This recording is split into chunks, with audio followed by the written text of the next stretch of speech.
வணக்கம், நான் கிருஷ்ணன் பேசுகிறேன். இன்னைக்கு வீடியோவில் ஒரு இன்ட்ரெஸ்டிங்கான டாபிக் பற்றி பார்க்க போகிறோம். How to create a lazy portfolio அப்படின்றது தான் இன்னைக்கு டாபிக்.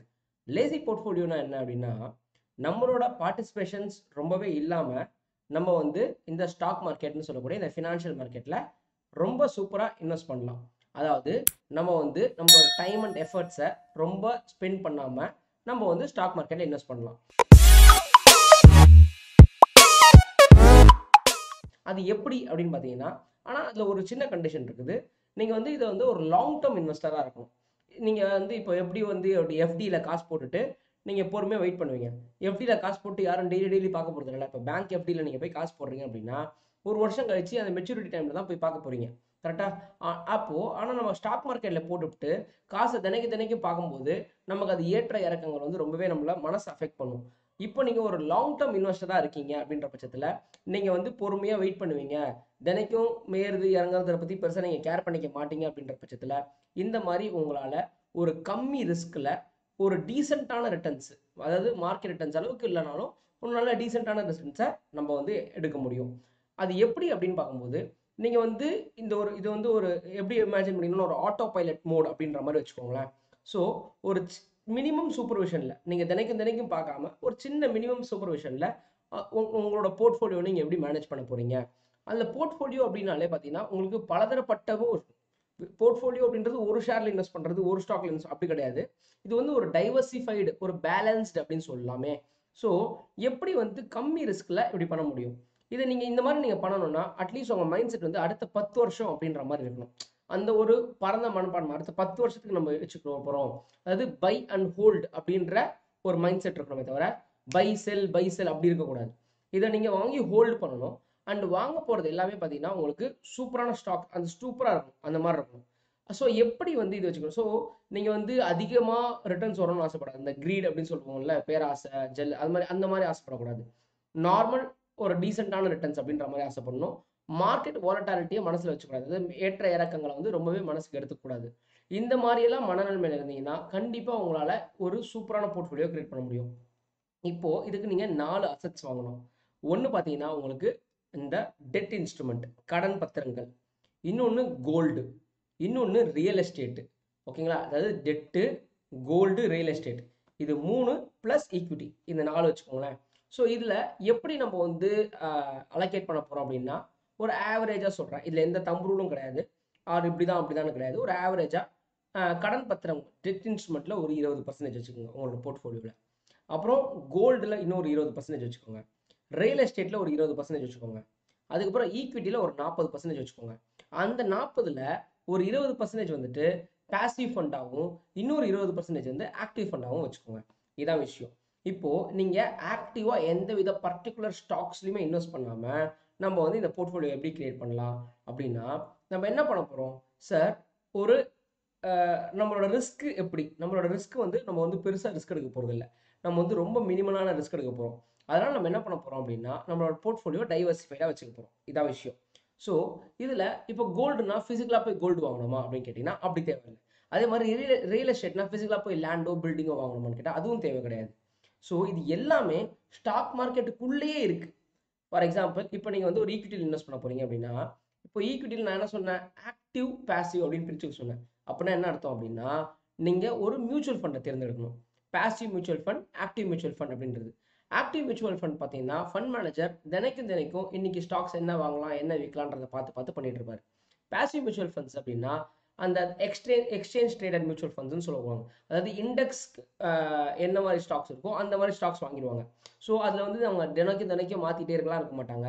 ஸோ பாசிவ் ஃபண்ட்ஸை பொறுத்த வரைக்கும் அது வந்து இண்டெக்ஸ் ஏறும்போது ஏறும், இறங்கும்போது இறங்குன்ற மாதிரி இருக்கிற மியூச்சுவல் ஃபண்ட் இது. பட் ஆக்டிவ் மியூச்சுவல் ஃபண்ட்ஸ் வந்துட்டு அதுக்கு அகேன்ஸ்டாக இருக்கும். ஸோ இண்டெக்ஸ் இறங்கும் போதும் இவங்க வந்து ப்ராஃபிட் பண்ணுற மாதிரி இருக்கும், இண்டெக்ஸ் ஏறும்போது இவங்க வந்து ப்ராஃபிட் பண்ணுற மாதிரி இருக்கும். அதனால அதுக்கு என்னன்னா கொஞ்சம் எக்ஸ்பென்ஸ் ரேஷியோ ஜென்ரல் அதிகமாக இருக்கும். ஸோ நீங்கள் எந்த விதமான ரிஸ்க் எடுப்பீங்களோ அதுக்காக உங்களோட அந்த பர்சன்டேஜை கொஞ்சம் ட்வீக் பண்ணிக்கலாம். நான் வந்து ஆக்டிவ் 20 பாசிவ் 20ன்னு சொன்னேன் டோட்டல் போர்ட்ஃபோலியோவில். நீங்கள் வந்துட்டு இல்லை நான் இன்னும் கொஞ்சம் ரிஸ்க் எடுக்கிறதுக்கு ரெடி அப்படின்னா ஆக்டிவில் கொஞ்சம் அதிகமாக வச்சுக்கலாம், பாசிவில் கொஞ்சம் குறைச்சிக்கலாம். இல்லை நான் ரிஸ்க் ரொம்பவே கம்மியாக எடுக்கணும் அப்படின்னா பாசிவ் அதிகப்படுத்திக்கங்க, ஆக்டிவாக குறைச்சிக்கலாம் அந்த மாதிரி. ஸோ இதே நீங்கள் வந்து எனக்கு ஈக்விட்டியே வேணாம்ப்பா, அது கொஞ்சம் ரிஸ்க் அதிகமாக இருக்குது, நான் டெட்லேயே கொஞ்சம் அதிகமாக போகிறப்ப நான் டெட்டும் கோல்ட்லேயுமே கொஞ்சம் நீங்கள் அதிகமாக போகலாம். அதாவது கடன் பத்திரம் வாங்குறது, டிபெஞ்சர் வாங்குறது, அந்த மாதிரிலே கொஞ்சம் நீங்கள் அதிகமாக போகலாம். ஸோ எந்த மாதிரி போகும்போது, அதாவது உங்களோட ரிஸ்க் எந்த மாதிரின்றதை மட்டும் நீங்கள் பார்த்துட்டு இந்த மாதிரி நீங்கள் கொண்டு போங்க. ஸோ மியூச்சுவல் ஃபண்ட்ஸில் பார்த்தீங்கன்னா உங்களுக்கு எக்ஸ்சேஞ்ச் ட்ரேடட் மியூச்சுவல் ஃபண்ட்ஸ்லாம் இருக்குல்ல, ஸோ அதெல்லாம் பார்த்தீங்கன்னா உங்களுக்கு வந்துட்டு ரொம்பவே ரிஸ்க் கம்மின்னு சொல்லலாம். இப்போது உங்களோட மியூச்சுவல் ஃபண்ட்ஸு அந்த ஈக்விட்டி சைடில் கூட நீங்கள் ஒரு 3-4 மியூச்சுவல் ஃபண்ட் வச்சுக்கோங்க. அதில் கொஞ்சம் ரிஸ்க் எடுக்கிறதுக்கு தயாராக இருக்கும்போது அதில் அந்த மாதிரி மியூச்சுவல் ஃபண்ட்ஸ் 1-2 போங்க. இல்லைப்பா நான் வந்து ரிஸ்க் எடுக்க தயாராக இல்லைப்பானா அந்த மாதிரி 2-3 மியூச்சுவல் ஃபண்ட்ஸுக்கு போங்க. ஸோ இது மாதிரி இருக்குது. ஸோ ஃபார் எக்ஸாம்பிள் உங்களுக்கு நிஃப்டியை ஒத்தி எந்த மியூச்சுவல் ஃபண்ட் இருக்கும், சென்செக்ஸோட இண்டெக்ஸ் பற்றி, நிஃப்டியை ஒத்தி அந்த மாதிரி என்ன இண்டெக்ஸ் ஃபண்ட் இருக்கோ அது மாதிரி போங்க. பேசிக்காக ரொம்ப ரொம்ப கம்மியாக ரிஸ்க் எடுக்கிறவங்களாம் என்ன பண்ணுவாங்கன்னா இந்த லார்ஜ் கேப் ஃபண்டுக்கு போயிடுவாங்க. அது ரொம்ப ரொம்ப ஒரு சேஃப் பிளேன்னு சொல்லுவாங்களே. ஆனால் அதில் உங்களுக்கு ரிட்டர்ன்ஸ் வந்து அவ்வளோவா இருக்க போகிறது இல்லை. ஆனால் நான் கொஞ்சம் ரிஸ்க் எடுக்கிறேன் அப்படின்ற பட்சத்தில் நீங்கள் மிட் கேப்போ இல்லைனா வந்து இந்த ஃப்ளெக்ஸி கேப் ஃபண்ட்ஸோ எடுத்துக்கலாம். ஸோ இதில் வந்துட்டு உங்களுக்கு ரிஸ்க் அதோட கொஞ்சம் அதிகம், ஆனால் உங்களுக்கு ரிட்டர்ன்ஸும் அதுக்கு தகுந்த மாதிரி வரும். ஸோ நீங்கள் வந்துட்டு இன்னுமே உங்களோட ரிஸ்க் கம்மி பண்ணிக்கணும் அப்படின்னு நினச்சிங்கன்னா எஸ்ஐபி மாடலில் போயிடலாம். இந்த சிஸ்டமேட்டிக் இன்வெஸ்ட்மெண்ட் பிளான் இருக்குல்ல, அந்த மாடலில் போனீங்கன்னா உங்களுக்கு அந்த ஏற்ற இறக்கங்கள் தகுந்த மாதிரி மாதம் மாதம் நீங்கள் ஒரு 5,000 10,000 இன்வெஸ்ட் பண்ணும்போது அது வந்து அது அட்ஜஸ்ட் ஆகிடும். அண்ட் டெட் பொறுத்த வரைக்கும் டேரெக்டாக போய் ஒரு கம்பெனியில் போய் டிபெஞ்சர் வாங்கணுமான்னு கேட்டால் அப்படி வாங்க தேவையில்லை. நீங்கள் டெட் மியூச்சுவல் ஃபண்ட்ஸ் இருக்குல்ல, அதுக்குள்ளே போங்க. அந்த டெட் மியூச்சுவல் ஃபண்ட்ஸ்லேயே உங்களுக்கு ஷார்ட் டேர்ம் லாங் டேர்ம்ன்ற மாதிரி இருக்கும். அந்த மாதிரி விஷயத்துக்குள்ள போங்க. அதே மாதிரி கோல்டுனா நீங்கள் போய் ஃபிசிக்கலாக கோல்டு வாங்க தேவையில்லை. ஏன்னா ஃபிசிக்கலாக கோல்டு வாங்கினா உங்களுக்கு மேக்கிங் சார்ஜஸ், ஜிஎஸ்டி, வேஸ்டேஜ் சார்ஜஸ்லாம் போடுவாங்க. ஸோ இதெல்லாம் நீங்கள் அவாய்ட் பண்ணணும் அப்படின்னா நீங்கள் இந்த gold ETF, gold mutual funds, sovereign gold bonds இதிலலாம் போய் இன்வெஸ்ட் பண்ணலாம்.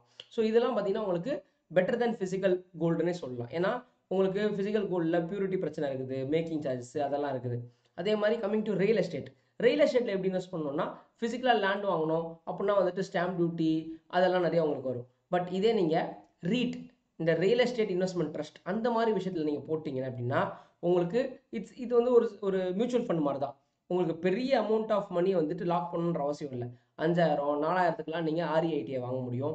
ஸோ இந்த ஆர்இஐடினா என்ன, இவங்க வந்து பலதரப்பட்ட ரியல் எஸ்டேட்டை நடத்தக்கூடிய சில கம்பெனிஸ் வந்துட்டு அவங்க ஒரு ட்ரஸ்ட் ஃபார்ம் பண்ணி அந்த ட்ரஸ்ட்டில் உங்களை பார்ட்டிசிபேட் பண்ண வைக்கிறாங்க பேசிக்காக. ஸோ அவங்க என்ன பண்ணுவாங்க, ஆஃபீஸ் ரெண்ட்டு, அதாவது பெருசாக ஒரு பில்டிங் ஆஃபீஸ் கட்டி அதை ரெண்ட்டு கொடுவாங்க. அதுக்கப்புறம் வந்து அப்பார்ட்மெண்ட் பில்டிங்ஸ்லாம் வைப்பாங்க, வேர் ஹவுஸ் ரெண்ட்டு கொடுவாங்க, ஹாஸ்பிட்டல்ஸ் மாதிரி விஷயத்த நடத்துவாங்க, ஷாப்பிங் சென்டர்ஸ் நடத்துவாங்க.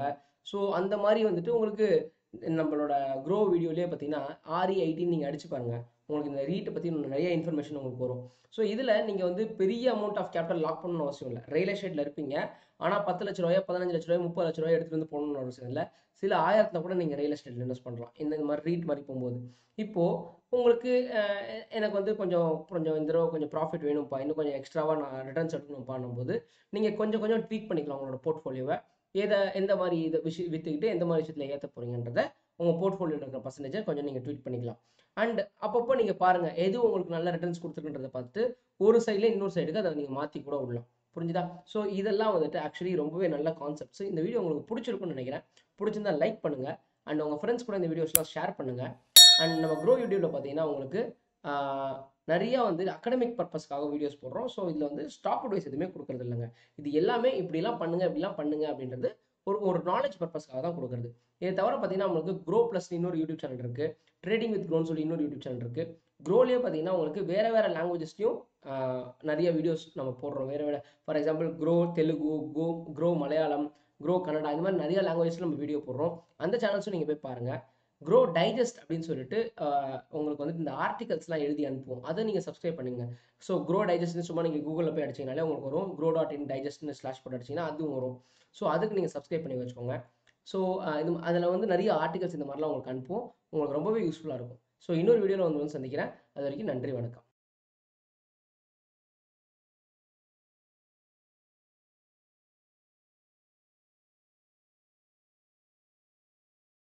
Investment in securities market are subject to market risks. Read all the related documents carefully before investing. Please read the risk disclosure documents carefully before investing in equity shares, derivatives, mutual fund, and or other instruments traded on the stock exchanges.